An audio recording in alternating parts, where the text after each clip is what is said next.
willkommen zurück zur letzten Session des Track 2 der TDB Virtual 2 am dritten Konferenztag. Wir werden gleich ein Novum erleben, aber dazu kann Uwe Hanneke gleich etwas sagen. Aber bevor wir jetzt in den letzten Vortrag einsteigen und bevor die Konferenz dann auch vorbei ist, nochmal der Hinweis, nutzen Sie die Möglichkeit, Feedback für die Sprecher abzugeben, einfach, dass die Sprecher auch ein Feedback sehen, wie ist der Vortrag angekommen.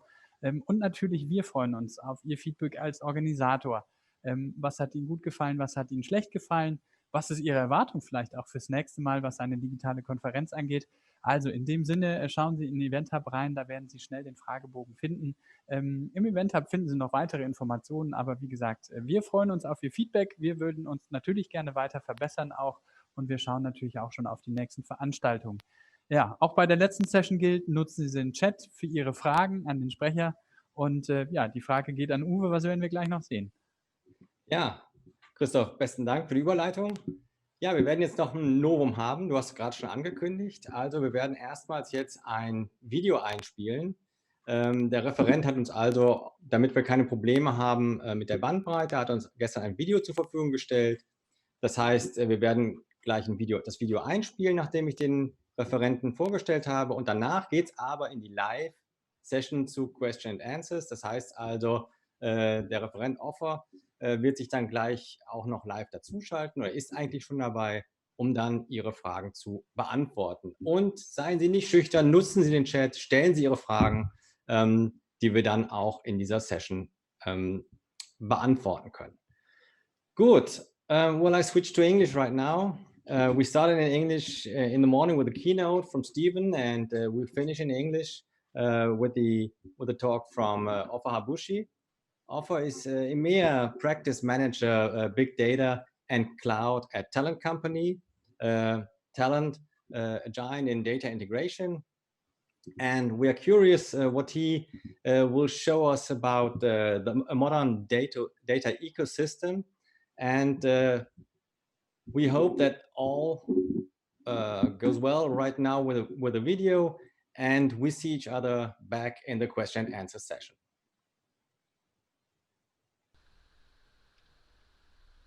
Hello. So today I want to talk about the modern data ecosystem, the challenges that it brings with the new technologies and the new processes, but also how it can look better and work better. And the way I want to start is to tell you a story about a customer that I visited back in the time when it was still allowed to visit customers in the beginning of 2020. So I visited this customer, a long time customer of ours, and I asked him how it's going. And he told me, look, you've been pushing us to go to the cloud maybe since 2017, 18, and we were not ready then. We thought it was too much of a risk, it's not secure, and it was very difficult for a transition for us. But in 2019 came and we started seeing the way, our board and our entire company starting to have a strategy to go to the cloud. And now in 2020 we get it completely. So we get the advantages of going to the cloud. It can really reduce the cost if you manage it correctly, because you control what you do and you can turn things on and off. It gets you faster going with new projects. You can start your own things. You don't have to wait for IT for months. This is really a breakthrough for us, the time it takes to do things. And it also is a lot easier on the updates, because in the past it would take us months to do updates of specific things, and now it's mostly done out of the box. And of course, disaster recovery and failover, those things are managed for you. It's a lot less concern, and we can focus a lot more on the business. And also regarding serverless features and serverless services that come out of the cloud, it's great that we don't have to think so much about provisioning servers and maintaining them, and a lot of these things come ready to work. Some features like Databricks, they have auto scaling, and you don't have to really worry about what you turn on and off and how many engines, and also terminate for you, so they save the cost. But all of this is good, but somehow things are not completely smooth. So I asked him, what do you mean? I mean, looks like you're pretty much ahead of the curve, you're doing the right things. He said, yes, you know what? Technology changed, but the organization did not. So I asked him, okay, can you explain? What does that mean? It's a nice sentence, but what does that really mean? He said, yes, look, we have a really good team. We have hired a lot of different people with different skills, and they all know how to do their job. They're very skilled. For example, we have a very good data scientist team, and we have this a lot of capabilities in the team. For example, there's this one data scientist. All she talks about, likes, and wants to do is talk about Python, neural networks, and natural language processing, and she wants to build accurate machine learning models to help the business get some more accuracy and prediction into their processes. But what she actually does 80% of the time is finding, cleaning, and reorganizing huge amounts of data. So this is definitely not what she's hired for. So she's very unhappy with the day-to-day life and day-to-day work in our team. I mean, she can definitely do it, don't get me wrong, but 80% of just cleaning the data and collecting it, that's not her job. And you know what? Similarly, the data engineers, they like to talk about Kafka, Parquet, and Kubernetes, and they want to build repeatable, durable data pipelines to take care of data quality and to make everything streamlined. But what they do 80% of the time is meetings, exchanging specs with line of business units, and so on. So that's also very challenging and disappointing for them in their day-to-day routine. And even the line of business user, the business analyst, they want to talk about KPIs and business needs, but all they do is analyzing requirements, documenting it, and just sitting in meetings again and again, and they don't get to the core of their business. So typically our process looks like this.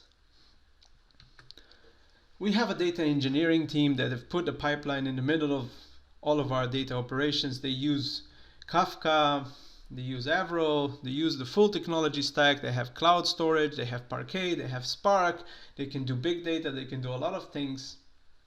But then comes one of the business analyst team and they said, look, you know what, we don't know anything about Kafka, we don't know anything about Avro. Can you just give us an output in Excel sheet so we can work with it? And say, you know what, after we made some changes, take it back, and then we'll give it to the data steward and you can reload it again to your process, whatever that is. So of course that breaks everything that we've done, and we still have to do things manually with these Excel spreadsheets, right? And there's another line of business unit, maybe a bit more advanced, but they have their own IT, their own way of doing things. They're using a SQL database and they're using Click dashboards all over the place, so they can't really integrate with what we're doing. So we have to go and update their SQL database somehow and do exports and imports and things like that. And then there's the data science team. As I said, very advanced. They're using Python, they have their own data sets, and we even had somebody very good do a lot of things with our Salesforce data, and they matched it to Twitter data regarding the community that we are in. And we did a lot of really advanced stuff with natural language processing and prediction. But then that guy went and left the company, so we really cannot recreate all of the Python code that he's done. Nobody really knows what was going on there, so we kind of lost this part of the functionality, but we're starting to pick back up. And the last piece of it is really, you don't want to get me going, we really have a difficult time of integrating to our SAP data resources, right? So these are our challenges. So of course, This is a scenario that I made up, but it may well be any company, and probably you can recognize your own company in here as well. So what do we do in Talend to try and help this very interesting scenario that we've just seen? In Talend, we recognize that in order to break the data silos, the different data silos that everybody has in their organization, be it on-premise or the different cloud applications or other external data sources, and then work with this data and make it something that it is usable, consumable, and deliver it to the different parts of the organization or to external users. That is 60% of the work today of organizations. And those have 4 pillars in them: collecting the data, governing the data, transforming, and then sharing the data. What we realize at Talend, and this is not just the job for IT, this is a job for the entire team. Different people in the organization have different skill sets, and they need to use their skill set to take part in this team sport that is the curation of the data and all of those different things. In order to take data from raw data into insight-ready data, you have to have everybody collaborating with their own capabilities. So a data engineer who works with Java is not the same as a data scientist that wants to use Python, and it's definitely not the same as an analyst who uses spreadsheets, right? They all have to participate. So how do we do it? For Talend, we recognize those 4 pillars, and we have different tools to support those different parts of the work with data. All of those tools are under the same data platform, so it makes it very easy to move from one way to another. So for example, when you're collecting the data, you would use one set of tools. Governing will be maybe a bit different, and people with a different skill set would use tools that look and use different skill sets. For example, a data analyst will use something that looks like a spreadsheet, but that will integrate just as well to what the data engineer is doing and the data scientist is doing. We also don't want to force anybody to do things out of their comfort zone. So if a data scientist likes to use Python and like to work with notebooks, that's fine for us. Use the best tools for you and we will support you there. So today I want to focus and also demo a few capabilities, but only focus on 3 of these pillars that I've just mentioned. The first one will be collecting the data, and how at Talend we make collecting the data very simple with our Talend data loader or Stitch. Second part will be governing the data. Well, not everything we do with governance, but easy governance that we provide to everybody that has the right permission to do so, and to look into the profiling and data quality of the data with data inventory. And the last part will be transforming the data, and I will touch really shortly upon 2 different tools. One will be how a business analyst would maybe look at the data, and the other one how it would be a citizen integrator, or maybe something easy also for transforming data for data engineering, and we use that is called Pipeline Designer. So the key here would be, once we have collected all of the data and we have it within our platform, no matter where the data is actually lying, it could be in a data warehouse, a cloud storage, or whatever, we have a shared dataset ecosystem that is shared throughout all of the different people that may need to interact with it. So if you have the permission to look at the data set, no matter if you're a data engineer or a data scientist or a steward or an analyst, you can watch the data and you can see the data and you can easily interact with it depending on your technical skills, and then move it forward and get it to the next level of quality and the next level of processing until it's ready for insights. So how do we do that? Let's have a look at our platform, and I'm going to walk you very quickly through the simple ingestion part with Stitch, the quality and the trust score, and how we transform and share the data. So first of all, Stitch. Now, Stitch is a very simple tool. I don't really need to demo that, because what Stitch does is it takes 100 plus data sources and turn it, without transforming anything, just uploads it and puts it into your data warehouse or your cloud storage. For example, you can take something like Salesforce. With a few clicks, you move it to Snowflake, or you move it to S3, or you move it to BigQuery. Stitch is really so simple to work with, so I don't really have to demo it. All you need to do is go to the Stitch website, have a look at the sources, and start to scroll down here, find your data source. You see that we support so many of them. Once you want to integrate one of these data sources into your data storage, cloud storage, or your cloud data warehouse, all you need to do is click and provide the credentials and just set up the integration rate of how often you want to copy the data to the cloud. And that's it, that's done.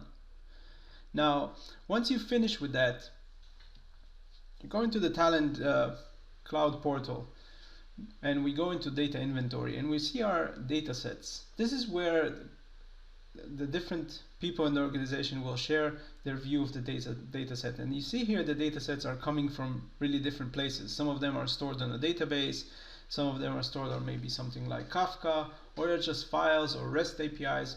And you can see out of the box, without having done anything, that when you import a data set here, you're going to have some kind of idea of the quality and popularity of the data set based on different things, like how many valid values or invalid values and so on. So I'm going to just show you, and going to import one file on there. I'm going to take a CSV file. I'm just going to drag it in here and see what happens when you upload a new data set. Now this is a simple text file, so it's starting to fetch the data. And when it's done processing the sample, go ahead and give you a bit of an indication of what is going on in this data set. For example, how many invalid values are there, how many empty values, how many valid values, and so on. You can go ahead and give some tags in the description. I'm not going to bother with this right now, but you see here out of the box there is a matrix that shows you how valid or discoverable or popular or complete the data is, and it gives you a score. Now, for example, if I say that this data is very good and I rate it, all of a sudden you see the popularity is increasing. What you also get is a sample out of the box. So this is just a CSV file, and it's quite easy to view anyway. You also can do it with more, let's say, difficult to work with sources. And out of the box you see there are semantic types, like this is recognized as a first name. I didn't give this information, it just recognized it as such. Also banking routing, transit numbers, dates, and so on. So I get quite a good idea of how the data looks like, and maybe there are some things I need to do with. So what can I do with this? This really depends on the persona or who I am in the organization. If I'm a business analyst, then I'm probably not going to start writing Python code to change the data set here. I may want to do something more simple.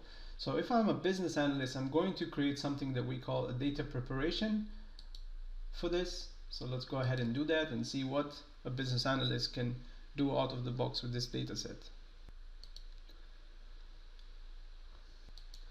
So clicking on here now, it looks very similar, but actually I'm in a different application. It's called data preparation. And here I can start doing very simple things, or maybe even more advanced things. For example, I want to have a title case for both the first name and the second name. So I'm going to change it to title case, and I'm going to submit. Whatever I'm doing here is going to automatically give me a preview of the data, but it's also going to record the different steps that I'm doing, so it could be redone later automatically. So the first thing was getting that into a title case. Now maybe I want to concatenate the two, so I'm going to say concatenate columns, and I'm going to use a separate empty space, white space, and it's done. I have a new column here. Now I'm going to show you something a bit more advanced. For example, like using machine learning on the data. Well, I know what I want to do, but I don't want to exactly try to figure out which function to use. So I'm going to use something that is called magic fill. Okay, And for the magic fill, all you need to do is give some examples. So I'm going to give some examples of what I want to do. So Klaus Chris, what I actually wanted to be, I wanted to be Chris Klaus. And let's do it the second time also with the second record. Input number 2. So this would be k.smith. So now that it's done, I don't have to give more. I'm going to submit this one. And you see the magic fill automatically identified that I want to have the first letter as an initial with a dot and do the rest of it. So I'm not really deciding which function I need to do, just using machine learning I can do some really nice things here. Moving on, I mean, you can really do a lot of things. You can change the format of a date, you can apply semantic type. For example, this is an address line, but if I feel that this is not an address, maybe it's a string, maybe it's something else, I can go ahead and fix it. I can go ahead and remove all the empty ones. So for example, if there is an address, I can either delete the column or display rows with valid values only, or filter all the invalid things, and so on. So all of these things are going to be captured here, and when the business analyst is finished, he can move away and start working on the next thing. Let's go back to the data inventory, and I want to show you a few more really cool things that someone will be able to do here. So again, as I said before, I have different data sets here. For example, a Kafka dataset. Now, if you know Kafka, you know this Kafka dataset has aircraft tracking information on it, and it's with Avro inside, right? So if I click on this again, I get the same things. But think about this for a second. Inside this Kafka topic, there are Avro records. They are binary. Normally, a business analyst would not be able to have an overview of what's going on here in the data, but this is not the case here. The same way with the CSV, the data that is currently on Kafka is also something that a business analyst can go and have a look here and see and have access and understand the quality and so on. And you know what? If I want to do more with it, I can do it. But next thing I'm going to show you is how a citizen integrator or a data engineer would work with this platform. So what we have here is a Kafka topic, as I said, with data being streamed on it, with actual real-life aircraft tracking information. And what I want to do is create a dashboard using Grafana that will show these flights as they are moving, right? So I'm going to go ahead and move from data inventory, and I'm going to show you an existing pipeline in Pipeline Designer. And while I'm doing that, I want to explain what Pipeline Designer can do. So I'm clicking on a pipeline that is already designed, and you see here it's a streaming pipeline. Why? Not because I defined it as a streaming pipeline, but because when your source is Kafka or something that is of a streaming nature, then this becomes a streaming pipeline. If it was a database or a data warehouse, then it would be batch. What do you see here? So we have our pipeline here, and we have our incoming data set. I can preview the data set here, either in this format, or you can even use a table format, or even a JSON format, wherever is more convenient to you. But whatever I'm going to do next, be it windowing or aggregation, I'm going to get an instant preview. So if I change something in an aggregation, you directly see the result of the transformation. So how it looks before and how it looks after. If you change something, again, you see the difference. Of course, this is supporting things like Avro, Parquet, and so on, and also supporting hierarchical data sets like this one. Now, after I'm going to do some transformation, and here I can add a lot more things. For example, I can normalize the data, I can split it, I can use data hashing and so on, cleansing, a lot of different functions that are inside here, and more to come. But I can also use Python, because if I'm a Python developer, it feels more convenient with doing some advanced Python stuff. I can add my own Python code and again see how it is before and see how it is after. And you see the data is quite transformed with this Python dataset. At the end, I'm going to already run this right now, because even though we've been seeing a preview, this has not been running. This is all in a standing still mode until I click run here. Now it's going to start running this pipeline from Kafka as we are talking into Elasticsearch, and then that Grafana dashboard that I showed you is going to start showing the flights based on Elasticsearch data. One more point that I want to make here. This is currently running on one engine, but we also support running on a cluster here, a Spark cluster. So you can use something like a Databricks cluster or an EMR cluster, and you can have it completely serverless.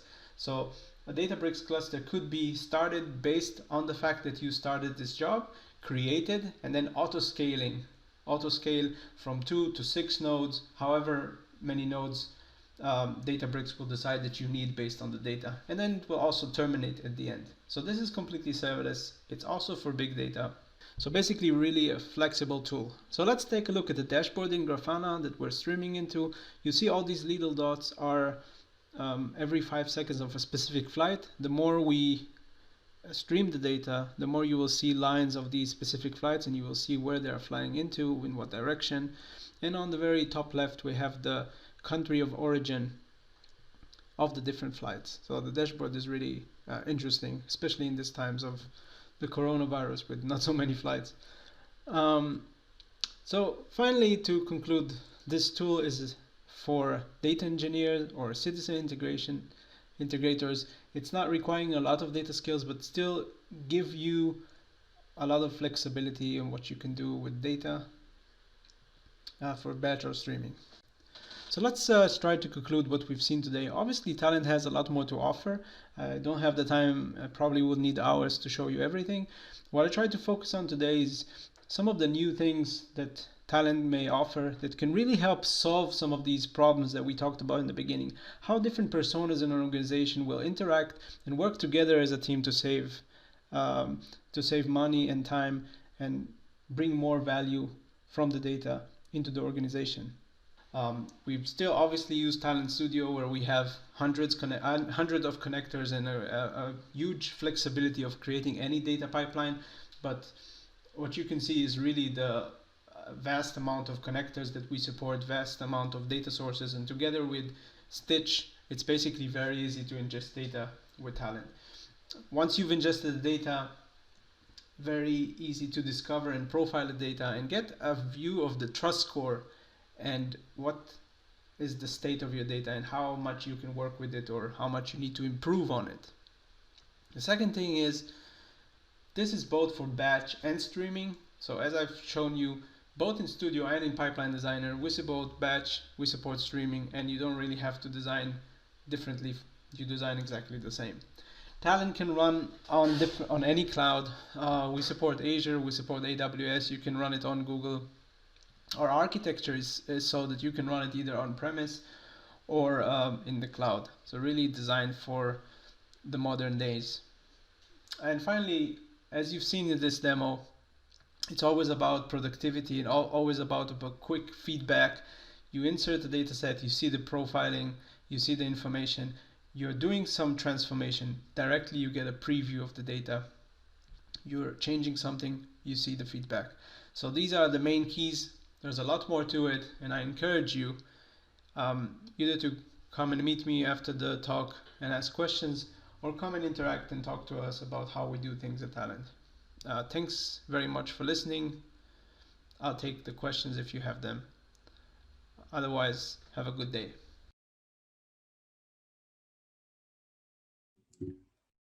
Okay, thank you very much, Offer. I hope, I think the experience with the pre-recorded video went well. Okay, we are now open for question and answers. I think, Offer, you showed us the power of the Talend data integration tools. That was very interesting.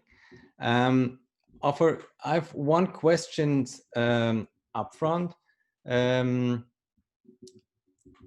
How do you add new data sets to your inventory? Can you tell us something about it, about the difficulties one encounters if it comes to adding a new inventory? You are muted. Yes, sir. Always the unmute button. Yeah, so today we allow data sets to be created by whoever has the permission to do that and whoever owns the data, right? So it could be the data owner or the IT developer that is using it, as long as they have credentials to that specific system. In the future, what we also intend to bring to the system is the ability to crawl on a specific data warehouse. For example, somebody would say, I want all of the tables and data assets that I have in Snowflake to appear here in my data inventory. So I will let the crawler go into Snowflake and surface all of those things. And then you get all of the trust score and all of the profiling out of the box surface in your system. So anybody with a permission to go to a specific data warehouse on Snowflake will see all of the assets there. And with one click, you can visualize what's inside there, how good it is, and maybe think of what is the best next step to do in order to improve the quality. Another thing that we will add in the next year will be automatically surface all of the data sets that are coming from the data loader. So if somebody will decide to have an integration between Salesforce or Google Analytics or Facebook Analytics or Twitter, they will do an automatic integration into, let's say, for example, again, Snowflake or their S3 storage. Then again, we will surface those data sets and give you an intuition out of the box. How does the data set looks like? What maybe should be the next step that you may want to do it to bring it into a more actionable state? Okay, thank you. Now we have a question from the chat. Gabriela Polens is asking who in the organization should be the person accountable for the full ecosystem integration, driving it and coordinating all involved teams. That's a very difficult question to answer, actually, because there's a lot of politics there. You know, it used to be that everything was done by the IT. And every time you need to communicate with somebody in the IT to do a specific thing, and you know, the more we use data in an organization over time, the more the IT is burdened with this, right? And you end up having, I don't know, maybe 5 people working in the IT or maybe 20, depending on the size of the company. But over time, you figure out you don't have enough IT personnel to give the service to the business. So what we're saying here is maybe in some cases we are starting to move away the responsibility for the data into the business units. Maybe there should be an oversight centralized in the organization or not. That depends on what the company feels like, you know, the sensitivity of the data is, or what they want to use the data for. But eventually we want to empower those line of business units to own their own data and maybe do some of the things without having to rely on IT so much. Okay, thank you so much. Do you support working with data on premise and not only with SaaS applications? Yeah, so the one nice thing about our platform is that you can always, if you decide that your data is sensitive, if you want to keep everything on premise, you will decide to install maybe an engine on premise or inside your virtual private network. And then the data must not move into the cloud at all. And then you can connect to your on-premise information, your on-premise data sets without running things in the public internet. Okay, but otherwise you would store the customer data in your cloud? Yeah, that depends on the architecture of what the company is trying to do.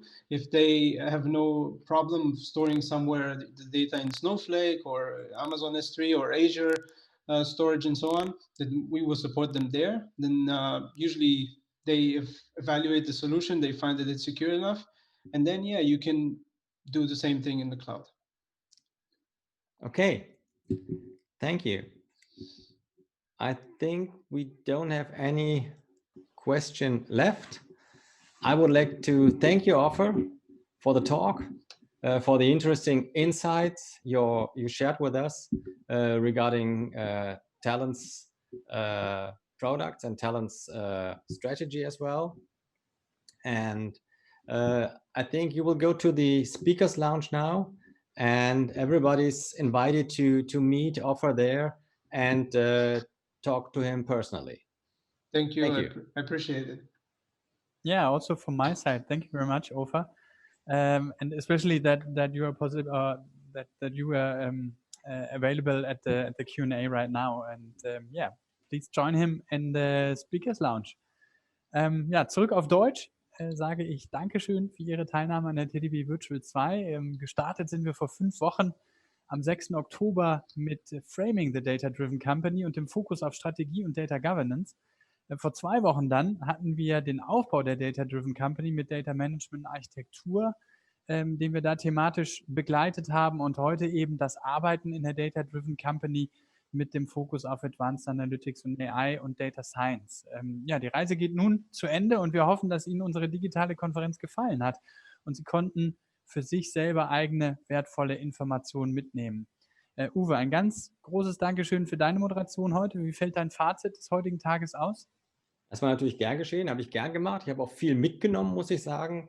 Also wir haben, denke ich, viele interessante Vorträge heute gehört und beginnt mit der Keynote heute Morgen vom Steven, die sehr interessant war, die nochmal auch den Finger eigentlich in die Wunde gelegt hat hinsichtlich des Biases, den wir immer haben, wenn wir mit Machine Learning Modellen arbeiten, dass uns das bewusst sein muss und dass es aber auch Möglichkeiten gibt, diesen auch zu reduzieren. Also man kann es nicht ganz vermeiden, aber wir können es reduzieren. Wir haben Self-Service Funktionalitäten gesehen in adaptiven Datenarchitekturen. Wir haben Modelle gesehen für Data Science as a Service, Anomalieerkennung, jetzt gerade nochmal das Thema Data Integration, was uns Offer gezeigt hat. Das war schon ein ganz rundes Paket und es hat wieder gezeigt, dass eigentlich die Daten der Kern sind. Also Datenqualität, Datenmanagement, das ist hier ein ganz wichtiger Punkt für uns, wenn wir mit Analytics und Data Science arbeiten wollen. Wie hat der Steven es heute Morgen gesagt, Math and Algorithms are innocent, it's all about the data. Und daran müssen wir arbeiten. Ja, vielen, vielen Dank. Gut zusammengefasst. Ja, vielen Dank auch an der Stelle nochmal an alle Sprecher, an alle Partner und Sponsoren, die das Ganze eben möglich gemacht haben und sowohl programmtechnisch als eben auch organisatorisch und dem ganzen Team im Hintergrund natürlich vielen Dank, die Technik, die Kollegen hier bei SixData.com und natürlich auch herzlichen Dank an Sie für Ihre Teilnahme an der TDW Virtual. Natürlich nur so wird ein Schuh draus. Und unser Veranstaltungsjahr im TDW ist noch nicht ganz vorbei.